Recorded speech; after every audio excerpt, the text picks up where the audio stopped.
Hello dear child, my name is Mirela and now I'm gonna read you the story of Cinderella. Once upon a time, a girl named Cinderella lived with her stepmother and two stepsisters.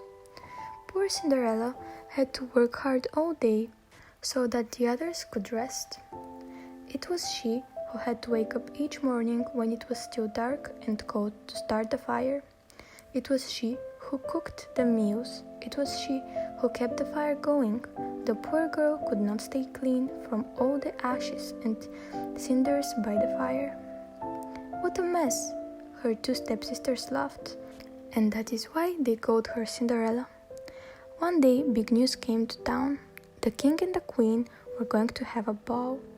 It was time for the prince to find a bride. All the young ladies in the land were invited to come. They were wild with joy. They would wear their most beautiful gown and fix their hair with extra care. Maybe the prince would like them. At Cinderella's house, she now had extra work to do. She had to make two brand new gowns for her stepsisters. Faster, shouted the first sister. You call that a dress? Screamed the other. Oh dear, said Cinderella. When can I? The stepmother marched into the room. When can I what? Well, said the girl, when will I have time to make my own dress for the ball? You? Yelled the stepmother. You will never go to the ball. What a laugh, said the other stepsister. Cinderella said to herself, when they look at me, maybe they see a mess, but I am not that way, and if I could, I would go to the ball. Soon the time came for the stepmother and stepsisters to leave for the big day. Their fine carriage came to the door. The stepmother and stepsisters hopped inside. They were off. Goodbye, said Cinderella. Have a good time. But her stepmother and stepsisters did not turn around to say to her.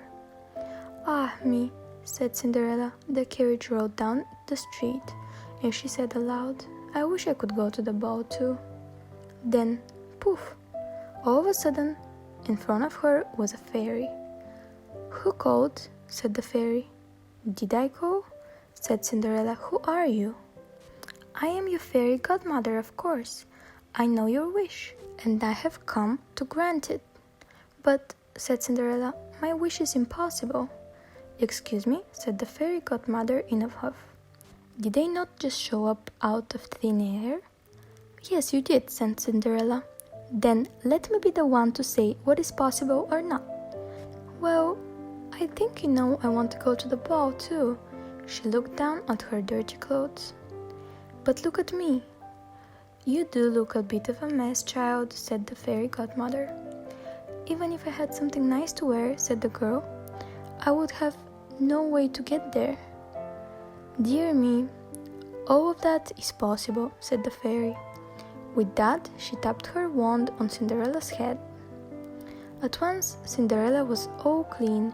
She was dressed in a beautiful blue gown. Her hair was set up high on her head inside a golden band. That is wonderful, said Cinderella. Who said I was done? Asked the fairy godmother.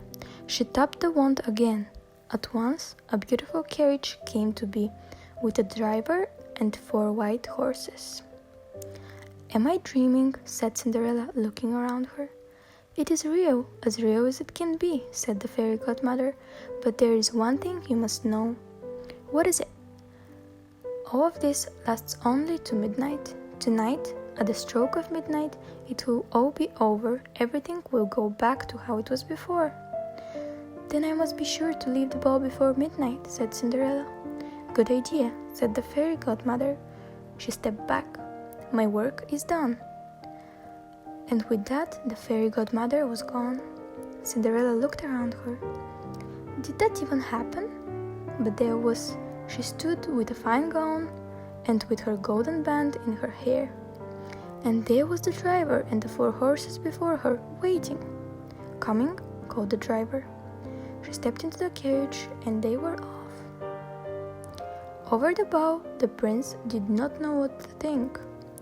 Why do you have that sad look on your face? The queen said to her son. Look around you. You could not ask for finer maidens than these. "I know, mother," said the prince. Yet he knew something was wrong. He had met many young girls, yet after he said hello, one by one, he could find nothing more to say. "Look," someone pointed to the front door. "Who is that?" All heads turned. Who was that lovely maiden stepping down the stairs? She held her head tall and looked as if she belonged, but no one knew her. "There is something about her," said the prince to himself. "I will ask her to dance." And he walked over to Cinderella. "Have we met?" said the prince. "I am pleased to meet you now," said Cinderella with a bow.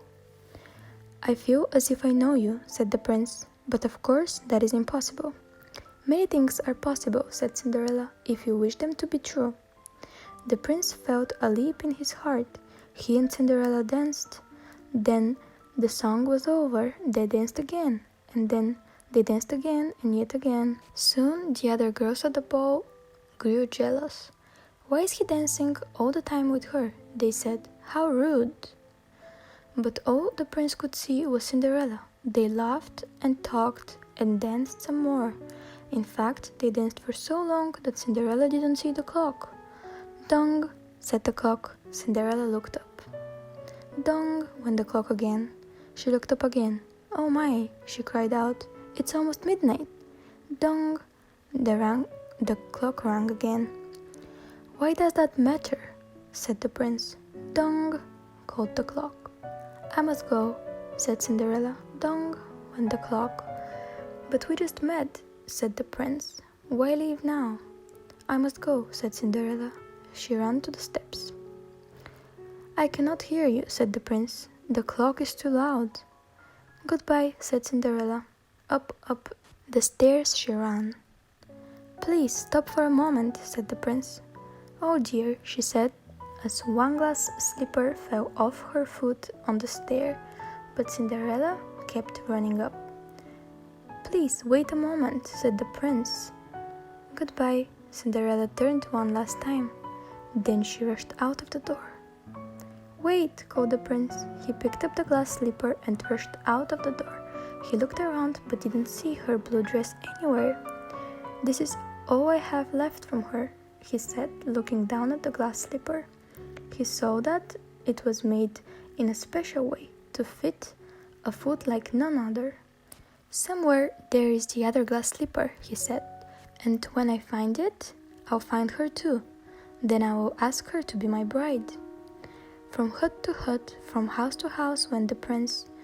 One young woman after another tried to fit her foot inside the glass slipper, but none could fit, and so the prince moved on.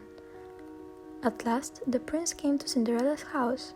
"He's coming," called one stepsister, and she looked out the window. "At the door," screamed the other stepsister. "Quick," yelled the stepmother, "get ready. One of you must be the one to fit your foot in the slipper, no matter what." The prince knocked. The stepmother flew open the door. "Come in," she said. "I have two lovely daughters for you to see." The first stepsister tried to place her foot in the glass slipper. She tried hard, but it just couldn't fit. Then the other stepsister tried, but that couldn't fit either. She tried and tried with all her might too, but no dice. "Are there any other young women in the house?" said the prince. "None," said the stepmother. "Then I must go," said the prince. "Maybe there is one more," said Cinderella, stepping into the room. "I thought you said that there were no other young women here," said the prince. "None who matter," said the stepmother in a hiss. "Come here," said the prince. Cinderella stepped up to him. The prince got down on the knee and tried the glass slipper on her foot. It fit perfectly. Then, from her pocket, Cinderella took out something. It was the other glass slipper. "I knew it," he cried. "You are the one." "What?" shouted the stepsister. "Not her," screamed the other stepsister. "This cannot be," yelled the stepmother. But it was too late. The prince knew that Cinderella was the one. He looked into her eyes. He did not see the cinders in her hair or the ashes on her face. "I found you," he said. "And I have found you," said Cinderella. And so Cinderella and the prince were married, and they lived happily ever after.